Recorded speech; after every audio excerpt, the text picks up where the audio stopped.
abatinganye basigaye batingana ku mugaragaro, nta nubwo bakihishira, baraza ku mbuga nkoranyambaga bakabyamamaza. Nahoze mbibona umukobwa avuga ati jewe nari umutinganye, nari mfite umukobwa mugenzi wanjye akaba ari umugabo wanjye. Ariko Imana ishimwe ibyo yavugaga koko nimba ariko biri koko, yarema avuga ko yabivuyemo. Ibi bintu rero mubona rero abantu mugenda mukora, ntimugira ngo nibyo mwadukanye, ibi ngibi na mbere byahozeho. Isodomu barabikoze bagera ku cyaha cy'ubutinganye, Imana imanurwa no kujya kureba ibyo baharega koko niba ari byo. Ariko ikintu gishekeje bene data, abamarayika baje mu ishusho y'abo bagabo bagiye kwa Loti,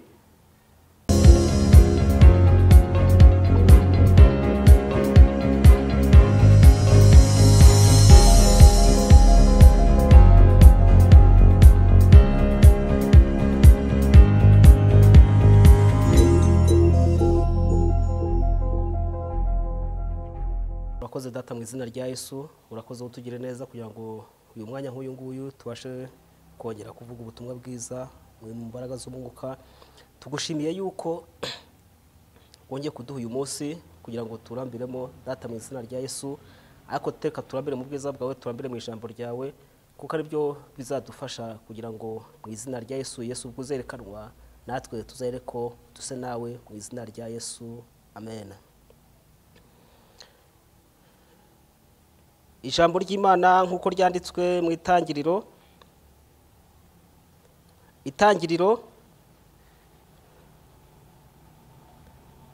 ibice 18 ku murongo wa 20.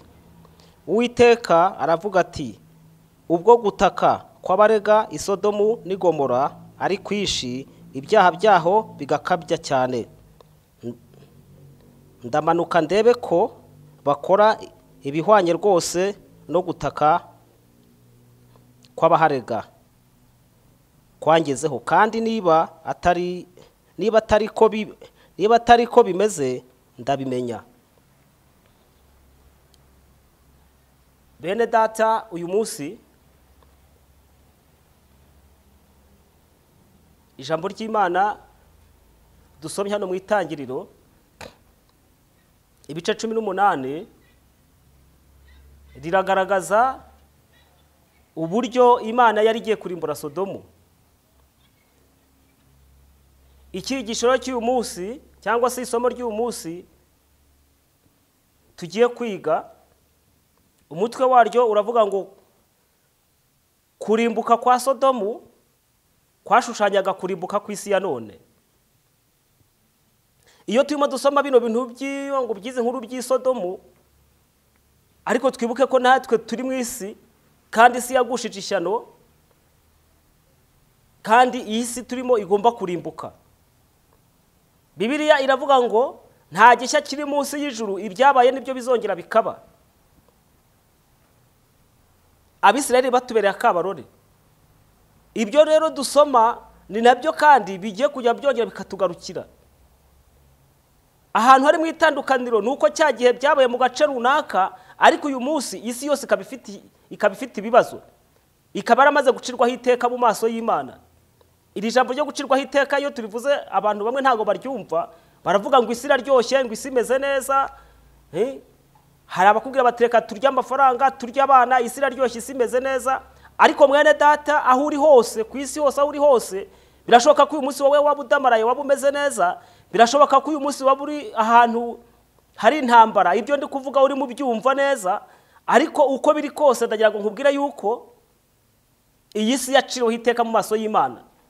Mu maso y'Imana ubundi ubungubu isi imeze nk'aho idahari, kuko wenda icyo tutazi ni umunsi, icyo tutazi ni igihe, ariko isi yo ibyayo byararangiye mu maso y'Imana, yamaze gucirwaho iteka.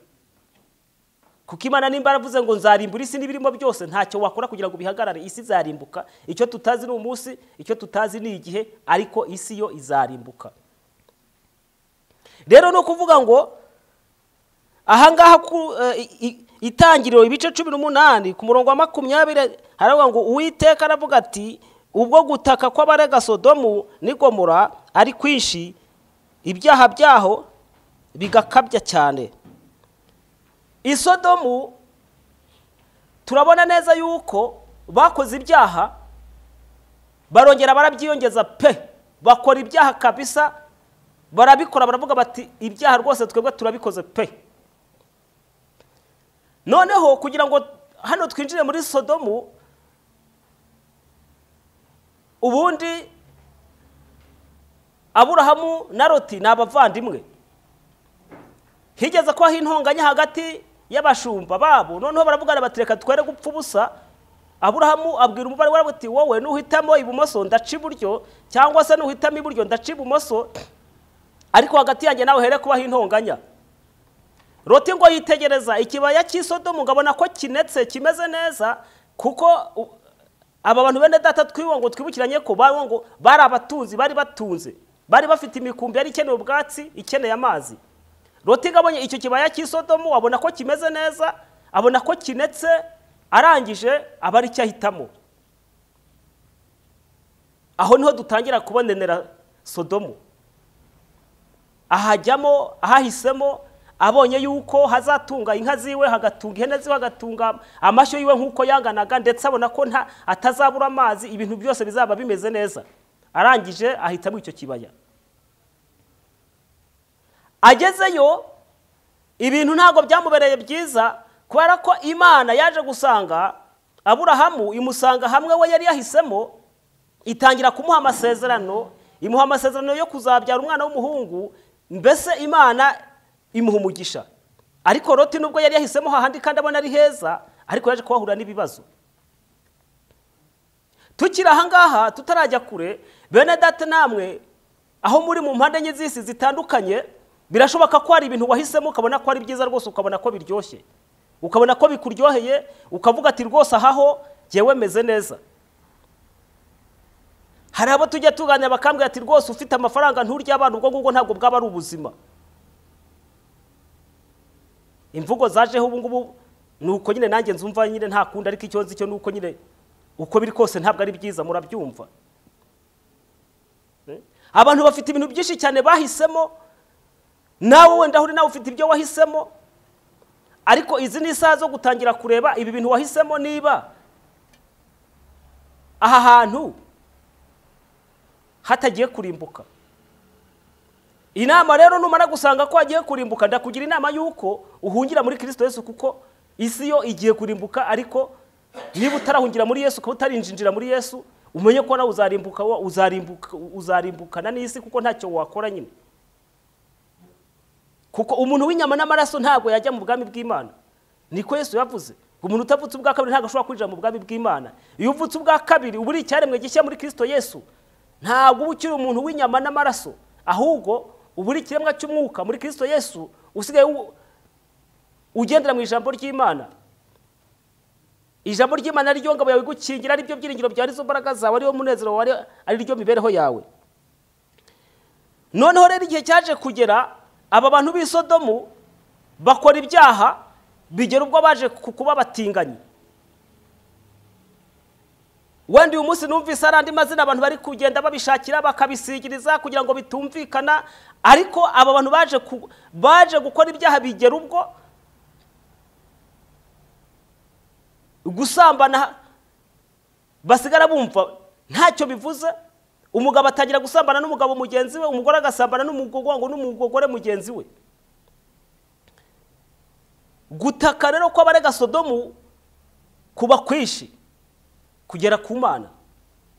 Aha niho twasomye ku murongo wa 20 uvuga ngo Uwiteka aravuga ati ubwo gutaka ko abarega Isodomu ni Gomora ari kwishi, ibyaha byaho bigakabya cyane. Uyu munsi natwe hano mu isi gutaka ni kwishi, amarira ni menshi, ntago byoroshye.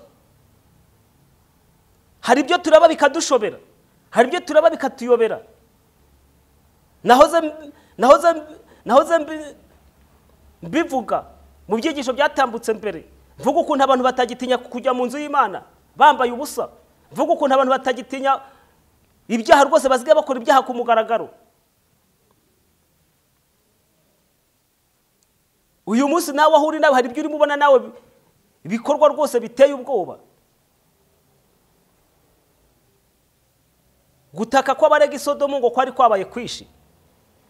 n'abaharega. Iyo dusomye ibyanditswe byera tubona neza yuko Imana muri bwa bwoko bwa Isirayeli hari ibintu yari yarabahayeho gasopo. Muri ibyo bintu yabahayeho gasopo n'ubutinganyi nabwo burimo, rigaragaza ukuntu abantu bagiye bakagoma, ariko Imana ikaza ibaha umurongo bagomba kugenderaho. Abalewi ibice 20 umurongo wa 13, umugabo natinga undi mugabo,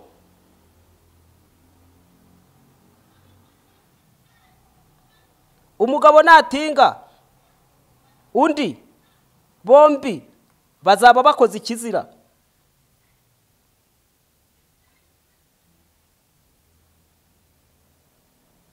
Ntibakabure kwicwa.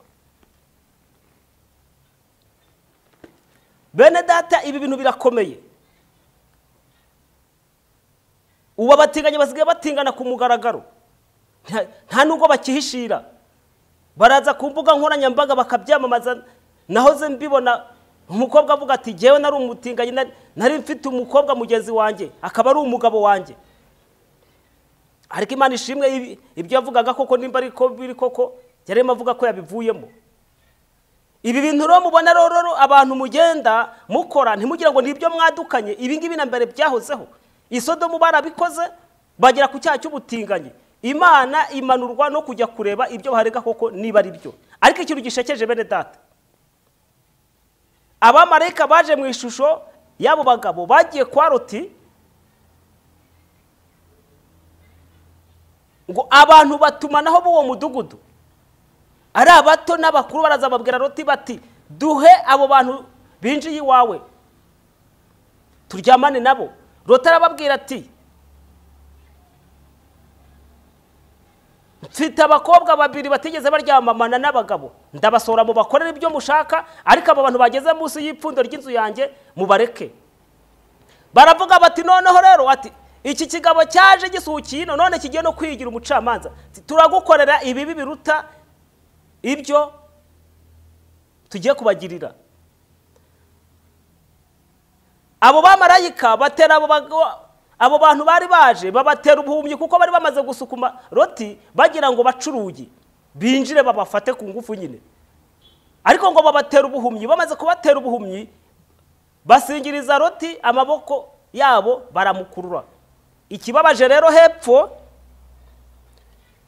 babwiye Loti bati noneho wowe uyu mudugudu tugiye kuwurimbura. Hari abandi bantu ufite muri uyu mudugudu, abakobwa bawe n'abakwe bawe.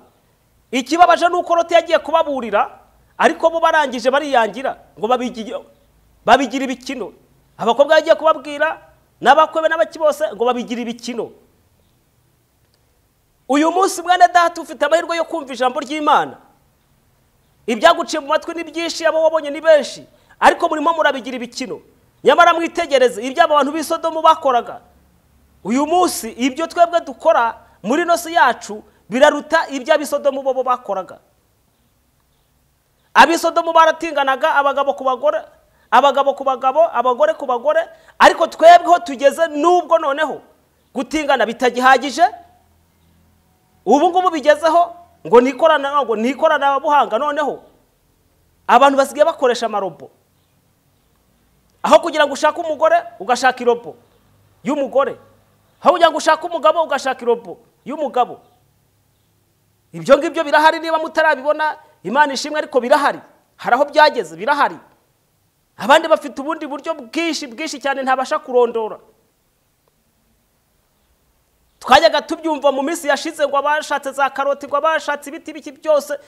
Abantu barakora ibyaha rwose ku buryo bweruye bakumva nta kintu bivuze. Ariko bene data mumenye yuko kurimbuka ku isi kuri hafi.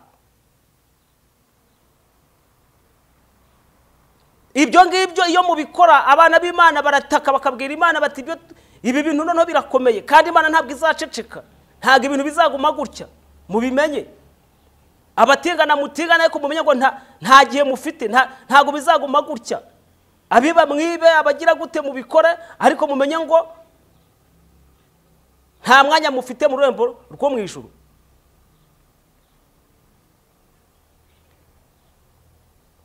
Ijambo ry'Imana muri Timoteyo wa 2 ibice 3 ndagira ngo naryo turisome, numara kuryumva ugereranye naho ngaho iwanyuri, urebe ibi bintu niba bikorwa. Nubihasanga rero umenye yuko umunsi wawe ari uyu nguyu, witegereze ejo akiresu hakiri kare. Guhera ku murongo baravuga ngo umenye yuko mu minsi y'imperuka hazaba ibihe birushya, kuko abantu bazaba bikunda, bakunda impiya. Ubwo impiya twazigereranya n'amafaranga, birarira, bibona, batukana, batumvira ababyeyi babo, indashima, batarabera, badakunda n'ababo, batuzura, babesherana, batirinda, bagira urugomo, badakunda ibyiza, bagambana ibyigenge, bikakaza, bakunda ibibanezeza aho gukunda Imana, bafite ishusho yo kwera ariko bahakana imbaraga zako. Bene data, ibi bintu iwanyu birahari cyangwa ntago bihari?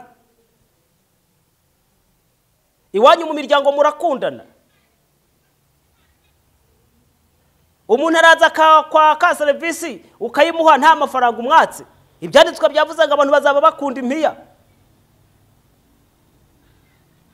Impiya zigeze kure. Abahanuzi barabura guhanura ubwami bw'Imana, bagahanura impiya. Ibi byose nabwiye ngo nibizarimbukana n'isi. Yohana we yaranditse aravuga ngo umuntu niyigira inshuti y'ibyisi azaba yihinduye umwanzi w'Imana. Yesu naravuga ati ntimubasha gukeza abami babiri, nta ukeza abami babiri kuko nta ukorera Imana n'ubutunzi. Narababwiye ngo mugomba gukora kugira ngo mubashe kuba mwiri cumbi turimo. Ariko ibi ngibi ntago ari byo bijya mbere.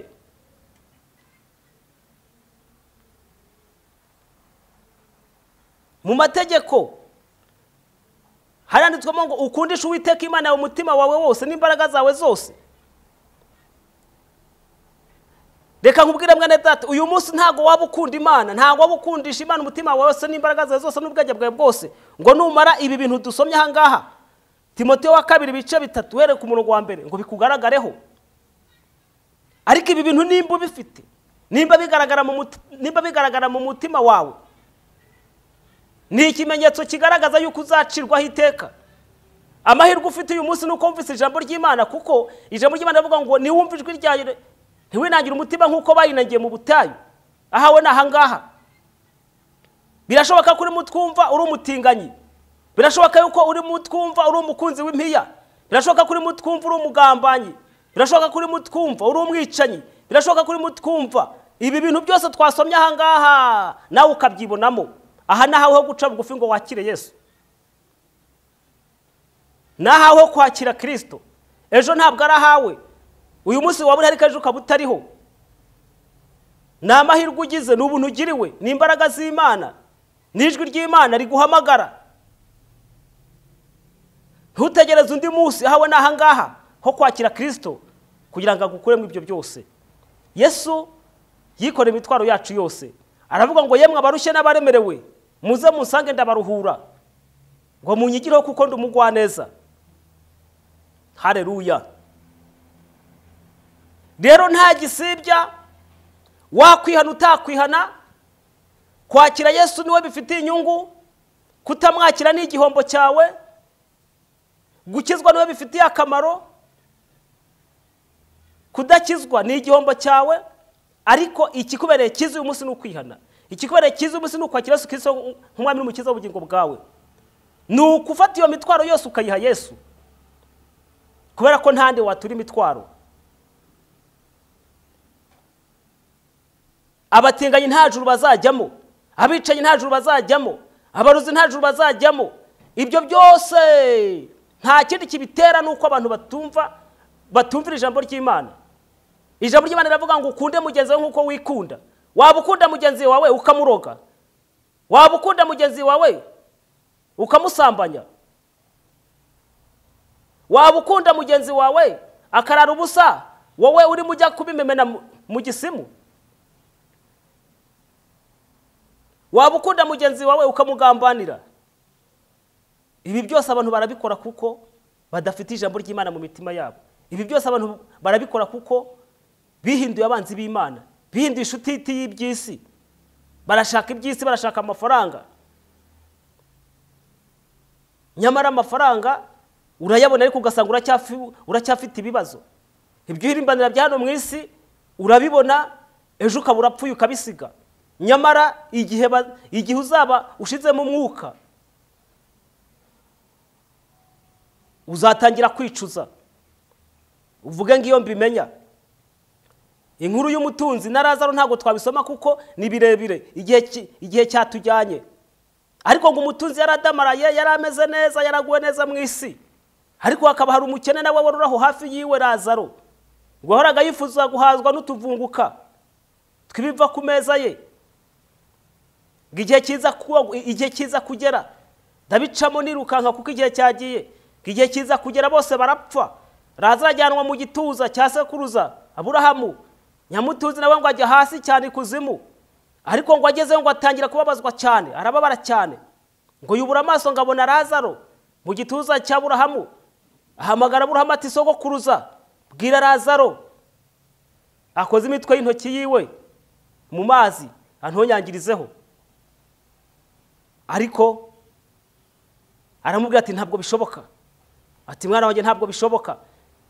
Aramubwira ati wibuke yuko mwisi wabayeho neza, waradamaraye, waguwe neza, wakoze ibyo wishakiye byose, warariye, waranyweye, ukora ibyo ushaka byose, wariye abana, waricanye, waragambanye biraguhira, yewe ntacyo utakoze rwose pe.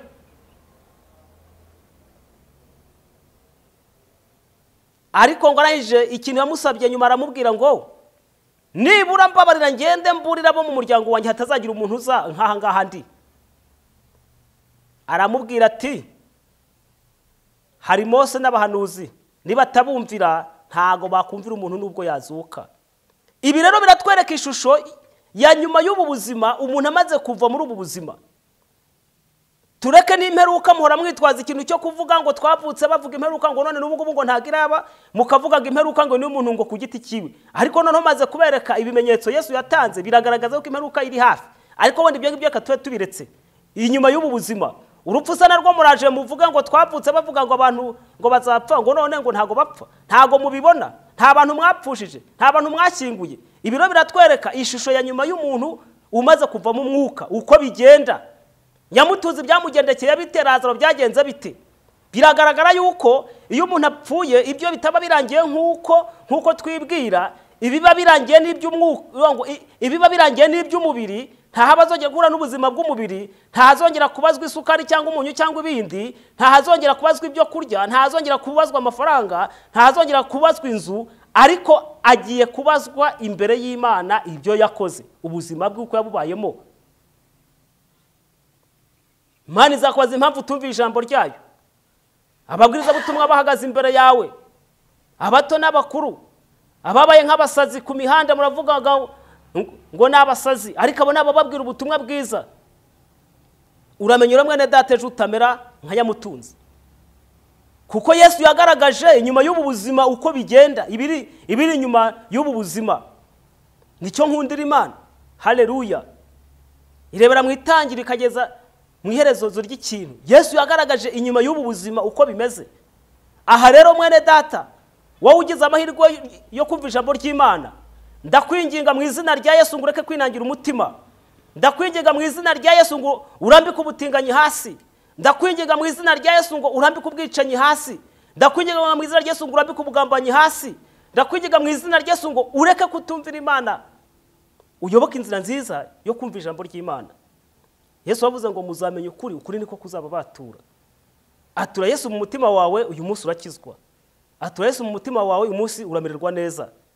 Akira agakiza, uragira amahoro mu mutima. Mu izina rya Yesu, amen. Data, mu izina rya Yesu turagushimiye kugira neza. Uri umubyeyi mwiza, uri ibyiringiro bizima.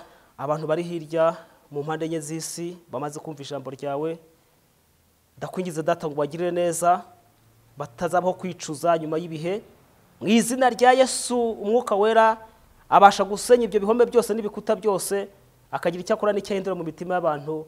Mu izina rya Yesu Kristo, amen.